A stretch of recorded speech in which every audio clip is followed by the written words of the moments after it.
જય દ્વારકાધીશ મિત્રો। એક વૃદ્ધ માતાએ પોતાના દીકરાને હોસ્પિટલ લેવા આવવા માટે 10 વખત ફોન કર્યો, પણ તેણે ફોન ન ઉપાડ્યો। કંઈક અઘટિત બનવાના ડરથી તેણે પોતાના દુખતા ઘાને અવગણ્યો। ટેક્સી પકડીને ઘરે જવા નીકળી અને એ બપોરે હોસ્પિટલનો કોરિડોર એકદમ ઠંડો અને સુમસાન હતો। 68 વર્ષની સીતાએ પોતાના દીકરા અર્જુનને 10મી વખત ફોન કર્યો, પરંતુ તેમ છતાં તેણે માત્ર એક લાંબી ભાવહાનિક રિંગ જ સંભળાઈ। સીડીઓ પરથી પડ્યા પછી તેના હાથમાં હમણાં જ 10થી વધુ ટાંકા આવ્યા હતા। ડોક્ટરે તેને કોઈની સાથે ઘરે જવાની સલાહ આપી હતી, પરંતુ અર્જુને ફોન ન ઉપાડ્યો।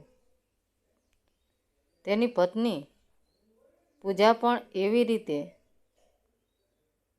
ચૂપ હતી, જાણે તેનું અસ્તિત્વ જ ન હોય। એક ભયાનક ડરે તેના હૃદયને જકડી લીધું હતું। તે ઊભી થઈ પોતાનું સંતુલન જાળવવાનો પ્રયાસ કરતી રહી, જોકે તેનો ઘા હજુ પણ મીઠું ભભરાવ્યા જેવો બળી રહ્યો હતો। તેણે એક ટેક્સી બોલાવી, ગાડી ઘરની સામે ઊભી રહી અને તરત જ ધોધમાર વરસાદ શરૂ થઈ ગયો। સીતાનો હાથ ધ્રુજી રહ્યો હતો જ્યારે તેણે પોતાની જાણીતી ચાવી તાળામાં નાખી। ચાવી ફરી રહી નહોતી, તાળું બદલી નાખવામાં આવ્યું હતું।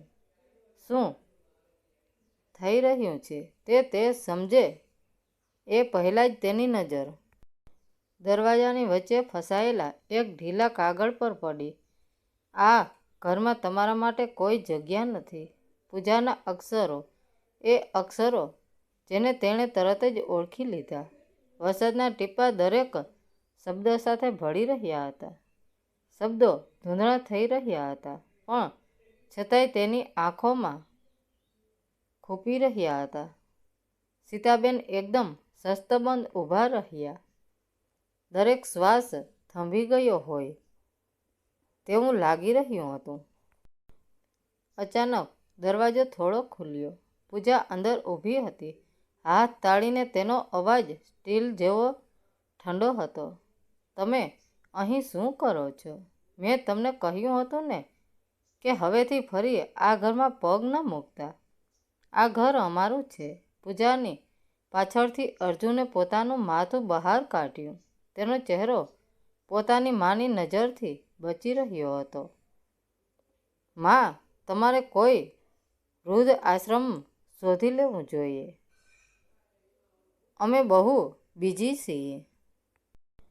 સીતાબેન આઘાતમાં સરી પડ્યા। તેમની વૃદ્ધ આંખોમાં આંસુ ચમકી રહ્યા હતા, પણ એક ટીપુંએ નીચે ન પડ્યું। હું બસ એટલું જાણવા માંગુ છું। કેમ? પૂજા કટાક્ષમાં હસી, કારણ કે અમે હવે વધુ બોજ ઉઠાવવા નથી માંગતા, અને એ સિવાય જ્યારે જમીનના દસ્તાવેજ અમારા નામે છે, તો પછી માનો અહીં કોઈ હક જ નથી બનતો। તેમના હૃદયમાં જાણે વીજળી દોડી ગઈ। પણ પૂજાને ખબર નહોતી, અને અર્જુન પણ એ નહોતો જાણતો કે તેમના નામે થયેલા જમીનના દસ્તાવેજ એ સીતાના પતિના પોતાના બાળકોને પારખવાની છેલ્લી ચાલ હતી। એ રાત્રે સીતા હોસ્પિટલ પાછી ન ગઈ। તેણે બીજી બસ પકડી અને સીધી પોતાના પતિના વકીલ મિસ્ટર રાજન પાસે ગઈ। ટેબલ પર એક ઘેરા રંગની લાકડાની પેટી હતી, જેના વિશે તેના પતિએ કહ્યું હતું કે જરૂર પડે ત્યારે ખોલજે। તેણે ઢાંકણું ખોલ્યું।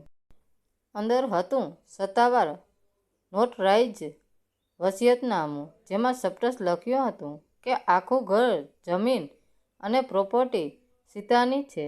અર્જુન ત્યાં સુધી વારસદાર નહીં બને જ્યાં સુધી તે પોતાની માતા સામે પોતાની જવાબદારી અને ભક્તિ સાબિત ન કરે। યુએસબીમાં એક રેકોર્ડિંગ હતું. મિસ્ટર રાજન અને અર્જુન વચ્ચે 1 વર્ષ પહેલાં થયેલી વાતચીત, જ્યારે અર્જુને પોતાના પિતા પર ઘર પોતાના અને પોતાની પત્નીના નામે ટ્રાન્સફર કરાવવા માટે વસિયત બદલવાનું દબાણ કર્યું હતું. આખી પ્રોપર્ટી ટ્રાન્સફરનો કોન્ટ્રાક્ટ, જેમાં પાવર ઓફ એટર્ની જેના નામે છે તે વ્યક્તિ ખુદ સીતા છે. વકીલે તેમની તરફ જોયું. શું તમે આજ રાતથી જ કાનૂની પ્રક્રિયા શરૂ કરવા માંગો છો? સીતાએ કાગળોને મુઠ્ઠીમાં ભીંચી લીધા. તેના હાથમાં ધામાથી ફરીથી લોહી વહેવા લાગ્યું હતું. પણ મહિનાઓમાં પહેલીવાર તેની આંખોમાં એક ચમક હતી. અત્યારે જ કરો. મને મારા જ ઘરથી કાઢી મૂકવામાં આવી છે. હવે મારો વારો છે તેને પાછું લેવાનો.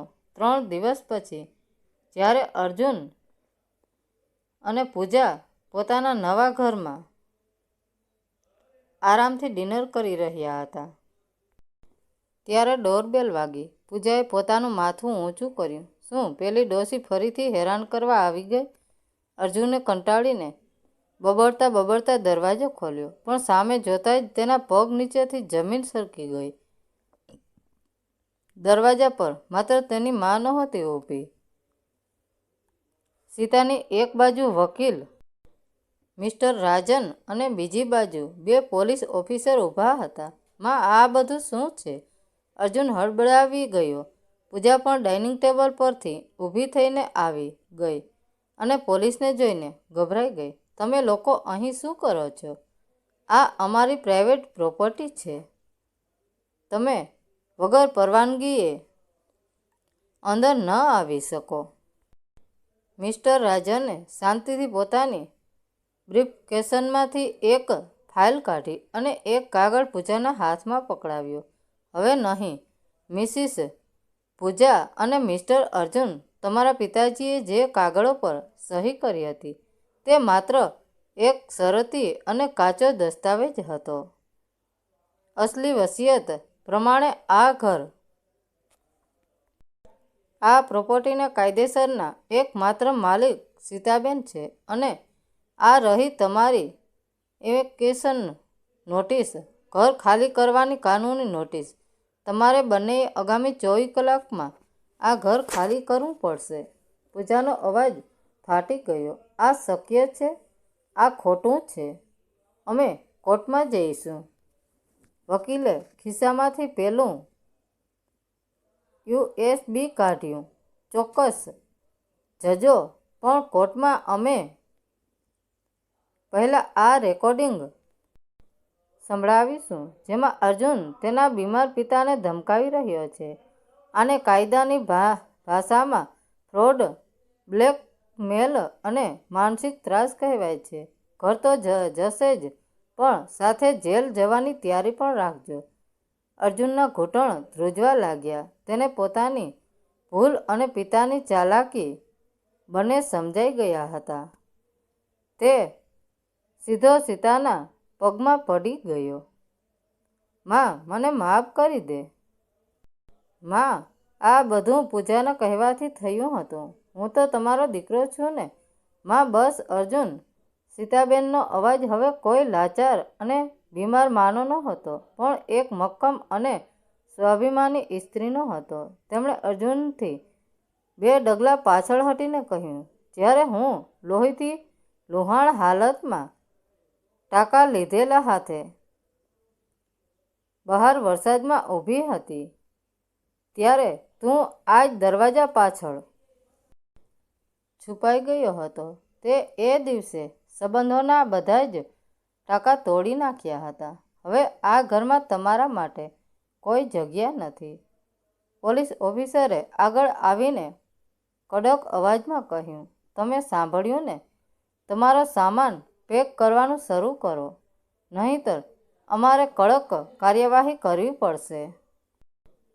બહાર હજુ પણ ધીમો વરસાદ પડી રહ્યો હતો, પણ સીતાબેનના મનમાં હવે કોઈ વાવાઝોડું નહોતું. તેમણે ઊંડો શ્વાસ લીધો અને પોતાના હકના ઘરમાં માથું ઊંચું રાખીને અને એક ગર્વભર્યા શ્રીમત સાથે પ્રવેશ કર્યો.